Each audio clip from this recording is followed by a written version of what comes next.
ఇప్పుడు సమాజంలో ఉన్న పరిస్థితులు ఎంత భయంకరంగా ఉన్నాయో మీకు తెలుసు. ఈ సమాజంలో నమ్మి ఎవరినైనా కన్న పిల్లల్ని ఎవరికైనా అప్పచెప్పి ఒక ఊరు నుంచి మరొక ఊరు పంపించలేం.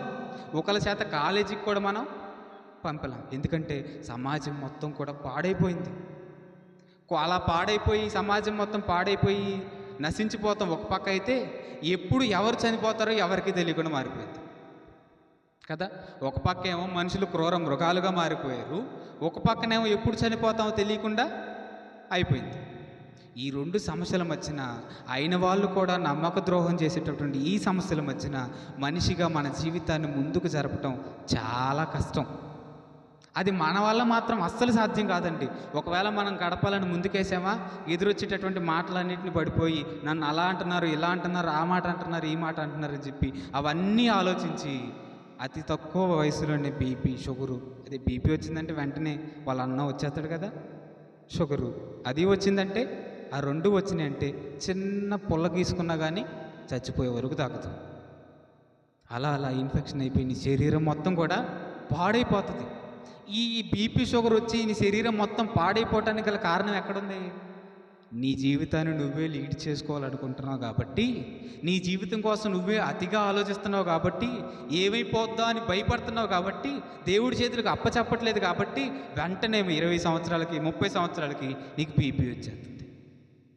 బీపీ వచ్చేస్తే మరలా దానికి ఏం పడాలి? బిళ్ళలు వాడాలి. వాడకపోతే కోపం ఎక్కువైపోద్ది, నరాలు పగిలిపోతాయి.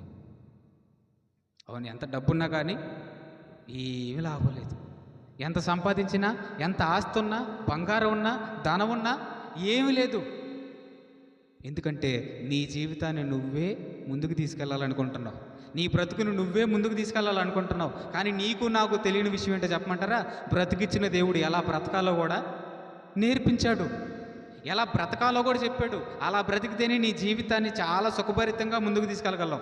ఏమంటే ఒక మాటలో చెప్పాలంటే, బైబిల్ని చిన్నప్పటి నుంచి చక్కగా పాటిస్తేనండి ఏ చిన్న జబ్బు కూడా మనకు రాదండి, ఆఖరికి తలనొప్పి కూడా రాదండి. పాటించేవాళ్ళు ఎవరున్నారు? ఎవరు లేరు. బైబిల్ చదివే వాళ్ళు ఎవరున్నారు? ఎవరైనా ఉన్నారా? లేరు. నాకు చదువు రాదని చెప్పి వదిలేసే వాళ్ళు తప్ప చదివే వాళ్ళు ఎవరైనా ఉన్నారా? ఇప్పుడు ఒకసారి మనం ఆలోచిద్దామండి. ఏదన్నా ఒక లెటర్ వచ్చిందనుకోండి బ్యాంకు నుంచి, అది మనకు చదవటం రాదండి. పోస్ట్ మ్యాన్ ఇచ్చేసి వెళ్ళిపోతాడు. ఏం చేస్తాం మనం? చదవటం రాకేం చేస్తాం? ఎవరు చదువుకునే వాళ్ళు ఉన్నారా అని చెప్పి అంతా చూస్తాం. చూసేసి చదవమని చెప్పి వాళ్ళు పిలిచి కొంచెం చదివి వినిపించమని చెప్పి అడిగల్లా ఏం చేస్తాం?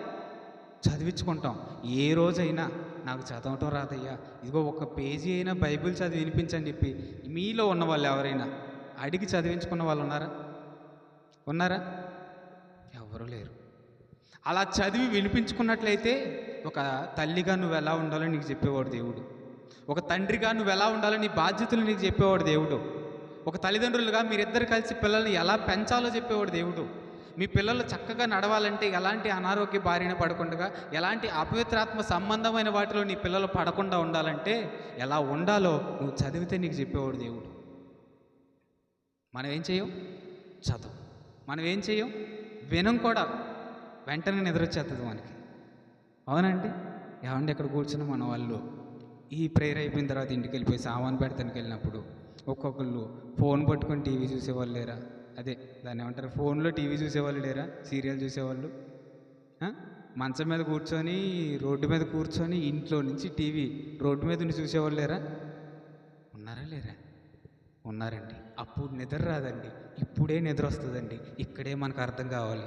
నిన్ను రక్షించుకోవాలని, నిన్ను ఆశీర్వదించాలని దేవుడు ఇక్కడ దాకా తెచ్చుకొని ఆయన మాటలు నీకు వినిపిస్తుంటే అవి విని నువ్వెక్కడ ఆశీర్వదింపబడతావా అని చెప్పి దెయ్యం నీ కళ్ళకి ఏం చేస్తుంది తెలుసా?